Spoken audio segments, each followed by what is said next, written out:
Action. Welcome to Coaches Weekly. I'm CJ Selner. Happy New Year and late Merry Christmas to all you. It's been a while since we've been here with Coach Rusty Rogers. Coach, Cougars were out in California, got a lot of sun, not a lot of warmth, and the play wasn't exactly warm either out in California. We'll start with that and then we'll move to the Milwaukee game.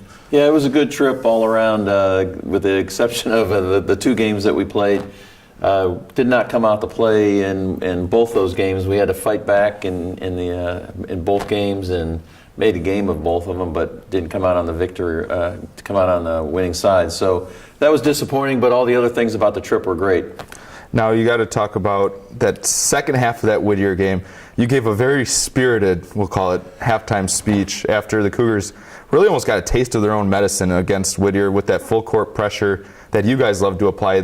Whittier just kind of got after it after you guys and almost kind of punched you guys in the face, and girls weren't really ready to handle it. But the second half came out, still had the turnovers, but the fight and the intensity was by far as good as I've seen it all year. Yeah, that may have been a turning point for our season. We came out, we looked like we got hit by a freight train. It was really disappointing. We're throwing the ball all over the gym. The effort wasn't there. The one big message that I said to the team was the second half, if you ask those fans that were in the stands who wanted the game more, they better say Concordia, Chicago, because the first half it was clear that Whittier wanted it more than we did. And I felt like we really played with some intensity the second half. And we had the focus, the energy, and then it kind of carried over to our next game at MSOE. So I was pleased with that part of it, but at my age, it's tough to get that fired up at halftime. My blood pressure was soaring. But I was really proud of the way the girls responded. Now, we got to talk about Angelique Young, Cougar Women Athlete of the Week. Actually had a quiet week for this, really averaging a double-double. She averaged just over 10 points and just over 10 boards for 3 games, including MSOE. And even with that quiet first half against MSOE, to put up those numbers says she's really battling down low because she gives up height, but fights and was able to put up back a lot of points that we needed. Angelique's had a fantastic year to this point through our first 10 games. She's been the one solid player that day in, day out has given us everything she's got, and that includes the practices. So I'm really proud of Ange, her consistency, the way she's coming out each and every day and playing, and we just need other people to follow that example that she's been setting this year for us. Now, it was a new year, new lineup for you at MSOE. First time we've seen any kind of real major adjustments to the starting lineup. It came out well. The Cougars started well in the first quarter. What was really the mindset behind changing up the lineup to get a little fire lit between the team? I just wanted to make sure that everybody knew that I'm not satisfied with a 4-5 record at that point, and that we were going to do whatever it took to try to get things turned around. And coming off that game, after that game, I feel like I've really learned something about the team. It took 10 games for me to figure it out, but I think I got some things figured out in terms of our rotation and who starts, who comes off the bench, that kind of thing, at what point in time I substitute. I learned an awful lot about that. When you bench your all-conference senior captain, Morgan Janke, and she responds the way she did, that tells you all you need to know about Morgan Janke.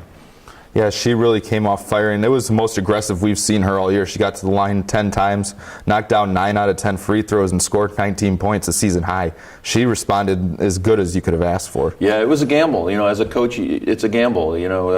She means so much to this team, and by not starting her for the first time in her career, I believe, here at Concordia University, it was a gamble, but I had total confidence that she would have the right mindset and that she would play inspired basketball, and it's exactly what she did. So I'm very, very happy about that, and get her back into the starting lineup now, and just it sends a message to the rest of the team that anybody's vulnerable to losing their position if the team doesn't succeed. And you guys showed really strongly against a good MSOE squad all through the game. There were points in that third and fourth quarter, though, that dry spell came, that little bit of consistency issue that we've been seeing all year kind of reared its ugly head. You had the lead out to 8 or 9 points in both of those quarters you just needed that one extra bucket, but those 4-minute stretches of not scoring kind of came back and bit you guys in the butt. CJ, we've seen it each and every game of our 10 games this year. It's unexplainable.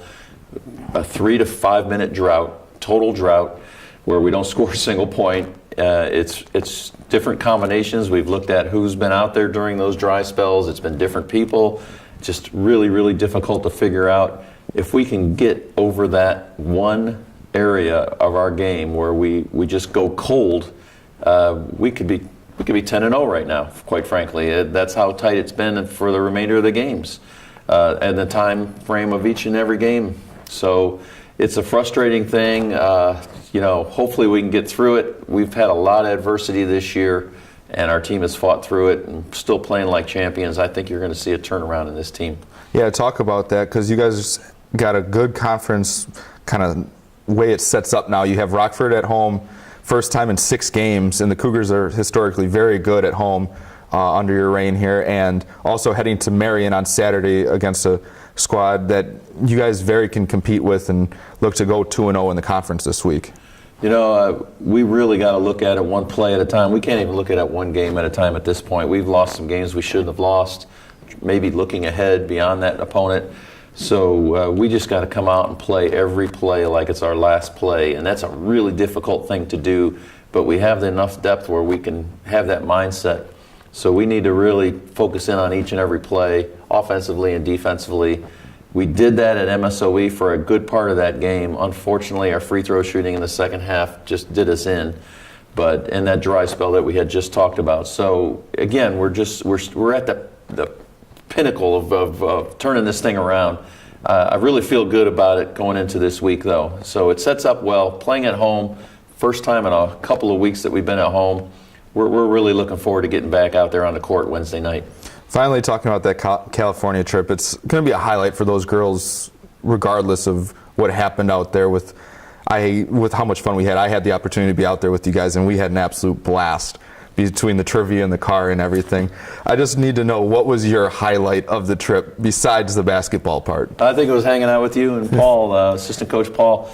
We went out to Buffalo Wild Wings one day and just did some sports trivia until midnight at night. I think it was like a 5-hour ordeal. It was fun, but the girls, I think, had a great time at Universal Studios, and we did a Hollywood tour. We really kept them busy. We had a good time. I think there were lifetime memories that were accomplished that week. It was a tremendous experience for everybody. The Courtney Lofink's family had us out one night, her hometown in Orange, California. So it couldn't have gone better, with the exception of the 2 games. I'd like to thank you for your time, Coach.